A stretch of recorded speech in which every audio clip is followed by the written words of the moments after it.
এখন বিকেল 5টা বাজছে। আর সবাই তো জানোই বাড়িতে বাচ্চা থাকলে একটু খাওয়া দাওয়ার ঝামেলা বেশি থাকে, তো আমারও তাই রোজ বিকেলে কিছু না কিছু করে দিতে হয়। তো আজকে ভেবেছিলাম চিড়ের পোলাও করব। আমি ওই ভাত খাচ্ছিলাম, তখনই মাকে বলছিলাম মা আজ বিকেলে কি করব। তো মা বলছিল দেখ কি করবি। তো এই যে চিড়ের পোলাও করছিলাম। তো ওটাই তোমাদেরকে বলছিলাম যে দেখো আমি চিড়ের পোলাও করছিলাম, ভেবেছিলাম ভয়েস দিয়ে বানাবো, কিন্তু ভয়েস রেকর্ড দিতে হচ্ছে তার কারণ মা টিভি দেখছিল আর টিভির আওয়াজটা চলে এসেছিলো ওই জন্য। তো এই যে নারকেল বাদাম আর আলু এইসব দিয়ে বানাচ্ছি। তারপরে শিবম আর টিউশন যায়নি, কারণ কি ওর শরীর ভালো ছিল না। ওই ঘুম থেকে উঠে নিয়ে খুব ঘ্যান ঘ্যান করছিল, ও সাধারণত এরকম করে না বড়টা।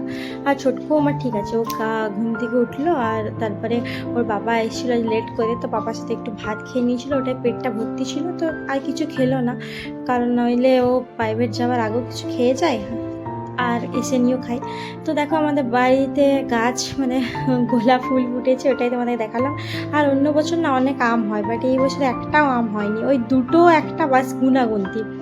তো ওটাই কেন জানি না আম হয়নি। তো তোমরা কমেন্ট করে করে জানাবে কাদের গাছে এরকম আম হয়নি। এত বড় গাছ দেখতে পাচ্ছ, আগের আমি ভিডিওগুলো শেয়ার করেছি, আগের বছর প্রচুর আম হয়েছিল, বড় বড় আম একদম হাতে মানে আমার ছোটকু হাতে ধরছিল এত বড় বড় আম।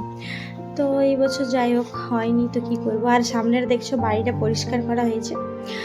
তো এই দেখো আমার পোলাও হয়ে গেল। এরপর এটাই আমি আমার বর এলো এখন, আর বাবাও ডিউটি থেকে চলে এসেছিলো, তো আমি দিয়ে দিলাম যে তোমরা খাও, আমি একটু যাচ্ছি, একটু সেলাই করার ছিল আমার, কালকে গেছিলাম দেখতে পারলে ভিডিওতে, ওই নাইটি ফাইটি অনেক কিছু কিনেছি, তো ওগুলোই।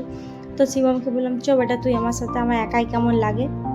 তো ও সাইকেল নিয়ে যাচ্ছিলো আর আমি হেঁটে হেঁটে যাচ্ছিলাম। তো তারপরে বাড়ি এসে দেখি আমার একটা কাকা এসছে, মানে কাকা শ্বশুর, তো সিঙ্গাড়া তারপরে চপ অনেক কিছু নিয়ে এসছে, তো ওটাই খেতে দিলাম। তারপরে এই যে আমি এখন চা করলাম আর বেটুকে পিডিয়াশোর দিয়ে দিয়েছি, বেটু পিডিয়াশোর খাচ্ছে, এরপর খেয়ে নিই এই যে পড়তে বসবে। তো দেখো ওদেরকে পড়ালাম, তারপরে খাবার করলাম আর খেলাম।